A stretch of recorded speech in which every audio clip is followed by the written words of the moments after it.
And there was a farm building, a group of buildings, 3 buildings. And this Sergeant Cousins, each tank has a way of communicating to the tank commander.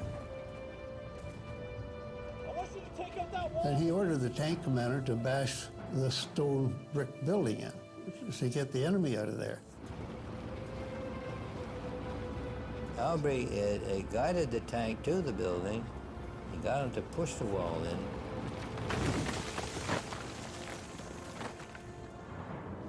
Then he got off with his Sten gun, and he went in and he silenced the people in the house.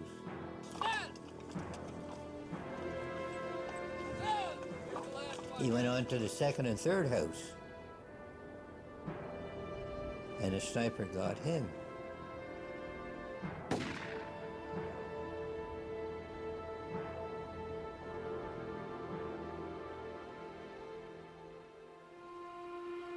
Bill Bettridge, from the Queen's Own Rifles, returns to Musaf, Germany.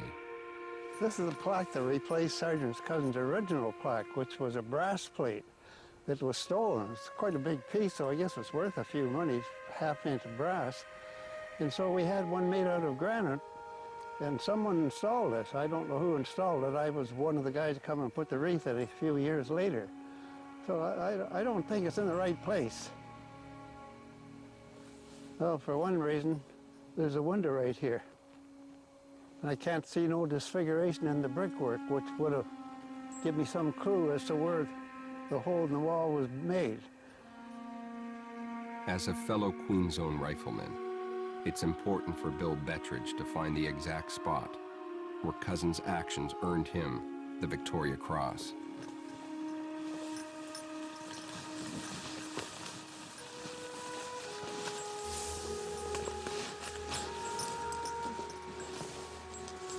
Nothing so far. Well, I'm looking for some clues here to tell us where Sergeant Aubrey ordered our tank to break a hole through this wall. Yeah, here it is. Here it is. You can see where the brickwork has been redone in this area. This is sure as the devil where he hit the wall. Yeah, do you see the difference here in the brick? Yeah. And as you go over farther, you can see where the other side has been repatched up. If you look closely, you can see the clues where the old brick was patched in. You can see it plain as day. So there's no doubt that this is the area where Sergeant Cousins broke the wall in. But once that wall was broke in, they started to surrender, and the fight was almost over, but unfortunately, Sergeant Cousins was killed in the act of getting through. He only had 4 men left. He's almost doing it all himself. So pretty tough going. He certainly deserved the Victoria Cross. Aubrey Cousins now lies buried in Grosse Peak Cemetery near the German border.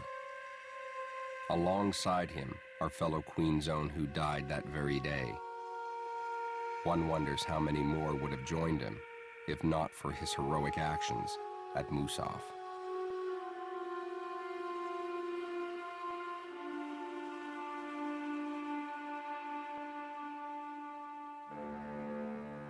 As Canadian troops close in on the banks of the Rhine River, they come across utter destruction.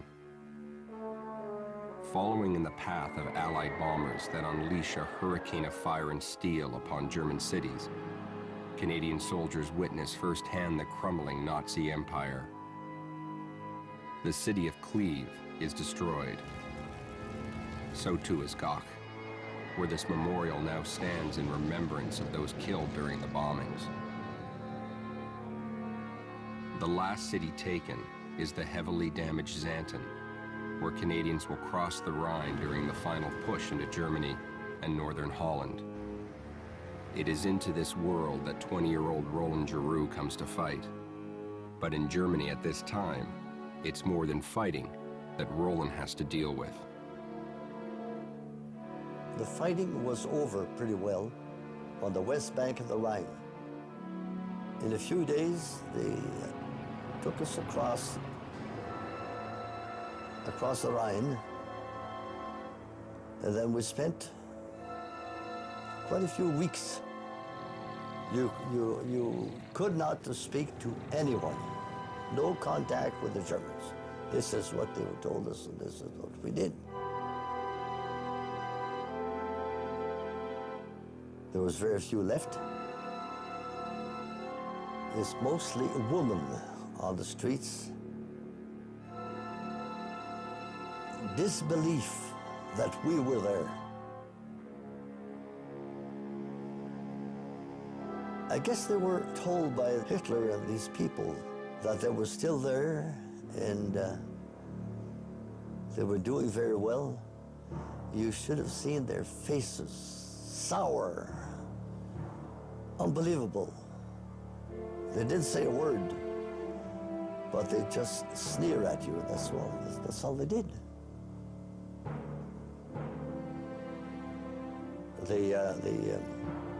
The Dutch had nothing to eat. The Germans had stolen everything. And you got to Germany, you got into a farmhouse. There was a lot of these salamis, all kinds of meat hanging from the barn or the shed. They had a lot of chicken, cows, everything. Well, the Dutch had nothing to eat. At all the crossroads, at all the bridges, the Germans would leave these younger ones.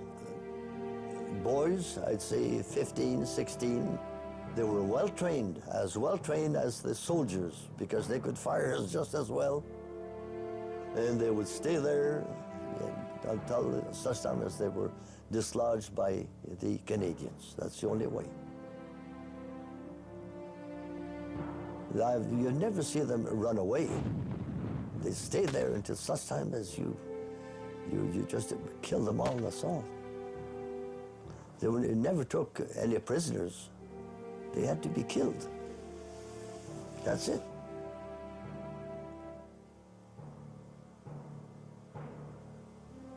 It was just a job to do, and you did it, that's all.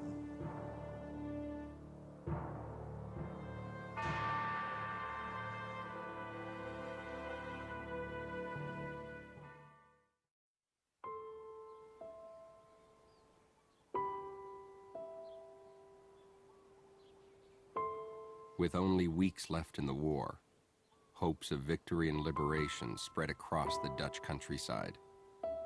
The towns of Zutphen and Deventer are the first to welcome their liberators. You came through these towns, they yelled and they sang, and they were so happy. Everybody was there, so happy after so many years.